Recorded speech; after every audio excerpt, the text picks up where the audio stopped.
is an oral question to the Commission on the impact of Covid-19 on young people and sport. We will first hear from the author, Mrs. Verheyen, for 5 minutes. President, Commissioner, the COVID crisis has affected our lives in many ways. It has been particularly tough on young people in the sports sector. The ongoing pandemic has hit young people disproportionately. They will struggle even more with the adverse consequences of the crisis as they grapple with challenges such as continuing education through lockdown, gaining a foothold on the labour market and maintaining a social life, staying afloat financially. For months, sports events were cancelled, then stadia reopened, but without live spectators. This has put huge financial pressure on sporting associations and organisers. Popular support or grassroots sport has virtually ground to a halt. This has caused irreparable loss for smaller associations and undermine the good that sport does in society. Now, in light of the devastating impact of the pandemic on youth and sport and all related sectors and businesses, now our motion for resolution is very timely and should be swiftly endorsed by Parliament, and we need to see action taken by the Commission. Now, as for young people, the resolution examines the many ways in which the pandemic has harmed Europe's youth, such as access to education, youth activities, young people's involvement in social activities and employment. The resolution proposes a series of measures to tackle the catastrophic impact that the pandemic has had on young people, in particular beefed up financial support for the most vulnerable and greater flexibility when it comes to support for education systems across the EU, all types of education, vocational training, formal, informal learning. We need to be looking at all this. We call on the Commission and Member States to galvanise all available EU programmes and funds to support the digital transition, to modernise informal learning pathways, and to help young people to facilitate their social and labour market integration in these difficult times.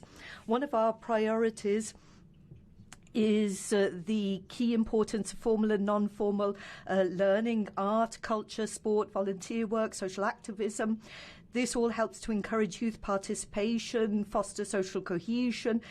This can have a huge impact on local communities and can help to address many of today's societal challenges. Youth organisations play a key role here. More than ever, in times of COVID, they need extra support to be able to continue to do their job despite restrictions. We need to ensure that the recovery plans really focus on young people, contribute to the European digital strategy to achieve a digital single market. We call to ensure that young people can better participate in this process. So we call for investment in digital solutions, literacy, to develop practical skills, competences and qualifications to improve the overall level of digital skills and competences as part of implementation of the Digital Education Action Plan. Not just in formal education, but also in informal education. The second part of the resolution deals with the devastating impact that the pandemic has had on professional and grassroots sports. We need to do our utmost to limit the damage to the sports sector in terms of the economic and employment impact, but also the way it affects society as a whole. We should recognise the countless benefits of sport for society in terms of public health, social inclusion, integration, social cohesion, and we need to prevent lasting damage, so huge support is needed. The Commission and Member States must harness all available EU programmes and allow sport full access to the Recovery and Resilience Facility, the European Regional Development Fund, Cohesion Fund, European Social Fund Plus, and EU for Health. Moreover, we need a thorough assessment of the economic and social impact of the COVID pandemic in youth and sport, and we need a European approach to tackling the medium and long-term challenges.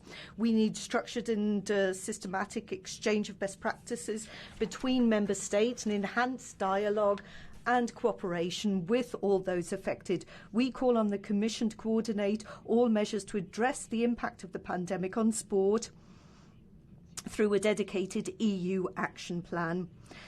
The recovery instruments adopted by the EU in response to the crisis must be used to offer short-term support to the sports sector and to help our young people. Thank you very much. Vielen Dank, Frau Kollegin Verheyen.